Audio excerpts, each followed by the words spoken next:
La presente clase corresponde a la unidad número 3 del programa analítico y los contenidos que se van a desarrollar en la misma están enmarcados en lo que son las transformaciones físicas de sustancias puras. Dependiendo de las condiciones de presión y temperatura, una sustancia pura puede existir como sólido, como líquido o como gas.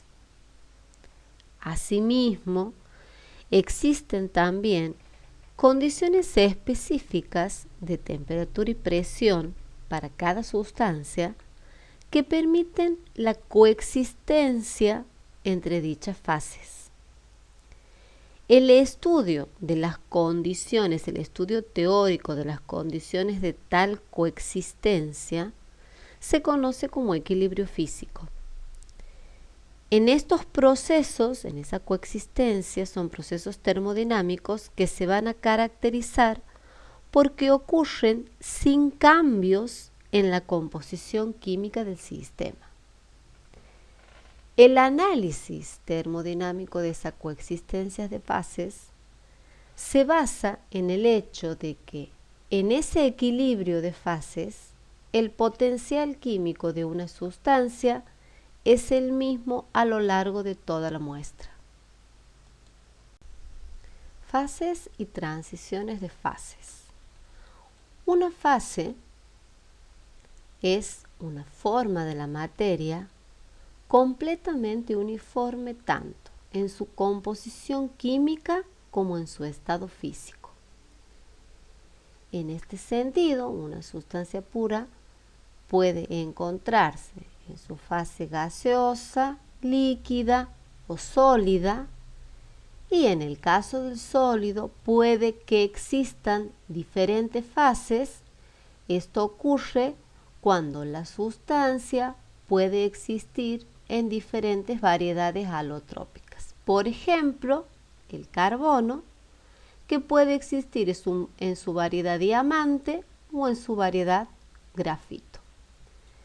A su vez, las transiciones entre las fases son conversiones espontáneas de una fase en otra.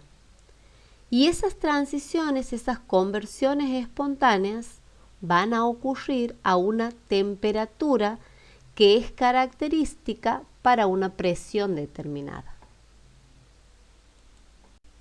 Por ejemplo, a una atmósfera de presión, el hielo es la fase estable del agua por debajo de 0 grados centígrados. Pero por encima de esta temperatura, la fase líquida es la más estable. ¿Qué ocurre si nosotros tenemos ambas fases por debajo de 0 grados centígrados? Lo que va a ocurrir es que por debajo de 0 grados centígrados, hemos dicho que la fase más estable era el hielo. Si tenemos también agua líquida presente, la energía de Gibbs va a disminuir a medida que el agua líquida se transforme en hielo. Entonces vamos a tener la conversión espontánea de líquido a sólido, por debajo de 0 grados centígrados.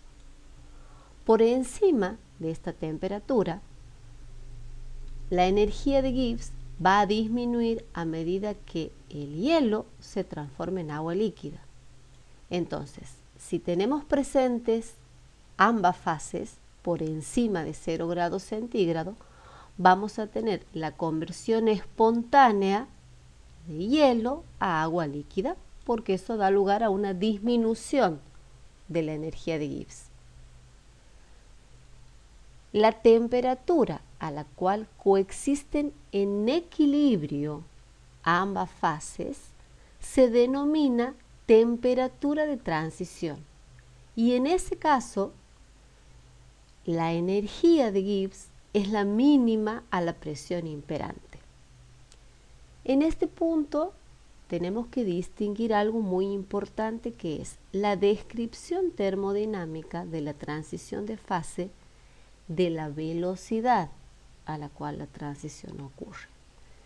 una transición termodinámicamente espontánea, es decir, que da lugar a una disminución de la energía de Gibbs, puede ocurrir de forma tan lenta en la práctica que no lo vamos a notar, es insignificante. Por ejemplo, vamos a un ejemplo, a temperatura y a presión normales, la energía de Gibbs molar del grafito, el potencial químico, es menor que la del diamante. Es decir, que existe una tendencia termodinámica del diamante a convertirse en grafito.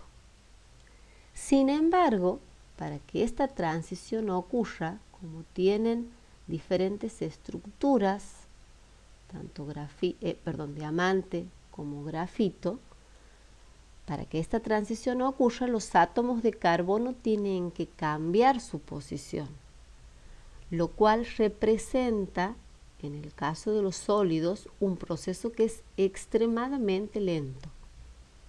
Está favorecido termodinámicamente, en este caso particular del diamante y el grafito, pero el proceso es extremadamente lento, salvo que ocurra a altas temperaturas. En este caso, cuando existen fases, como el caso del diamante, que persisten porque la transición a la fase más estable está cinéticamente obstaculizada, estas fases, como les decía, en el caso del diamante, se conocen como fases metaestables. Un concepto muy importante para comprender el comportamiento de las sustancias en diferentes condiciones y también para identificar la fase más estable en determinadas condiciones de temperatura y presión, lo es el diagrama de fases.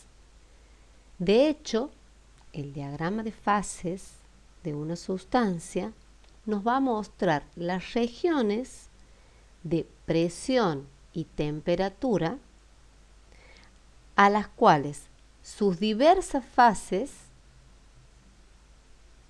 son termodinámicamente estables. En este caso, lo que se presenta es un diagrama de fases típico, tiene una forma general, hay algunas excepciones a esta forma, la vamos a ver más adelante, la excepción principal que es la del agua.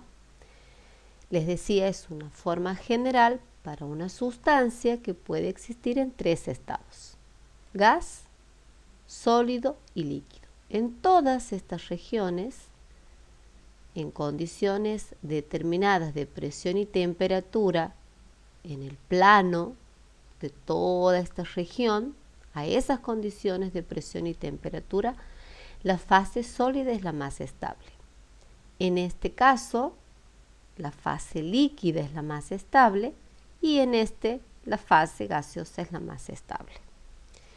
Las líneas que separan a esas regiones se denominan límites de fase y corresponden a valores también de presión y temperatura en los que las dos fases coexisten en equilibrio. Es muy importante tener en cuenta que en aquellos equilibrios donde esté involucrada la fase gaseosa, la presión que se indica en el diagrama de fase no es otra que la presión de vapor. Vamos a revisar un poco ese concepto. Para ello vamos a considerar una muestra líquida de una sustancia pura en un sistema que se encuentra cerrado. Lo que va a ocurrir es que las moléculas en la superficie del líquido van a pasar a la fase vapor. Están pintadas en color rojo y son moléculas en proceso de vaporización. Después de un tiempo, cuando tengamos una suficiente concentración de moléculas en fase vapor, habrá moléculas en la proximidad de la superficie del líquido que van a pasar de la fase vapor a la fase líquida. están pintadas en azul y son moléculas en proceso de condensación. Pasado un tiempo todavía mayor, se va a establecer un equilibrio equilibrio físico, entre moléculas que se están condensando y moléculas que se están vaporizando. Cuando las moléculas que se condensan chocan con la superficie del líquido, establecen una presión, dan lugar a una presión. Eso es lo que se conoce como presión de vapor de una sustancia. En el límite de las fases gas-líquido, lo que muestra el diagrama de fase es la presión de vapor, cómo cambia con la temperatura.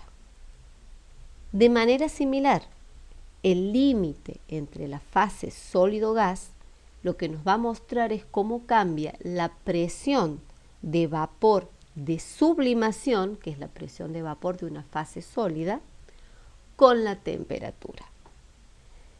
La presión de vapor de una sustancia aumenta con la temperatura. ¿Y esto a qué se debe? A que cuando tenemos mayor temperatura, más alta es la cantidad de moléculas que tienen energía suficiente para pasar a la fase de vapor.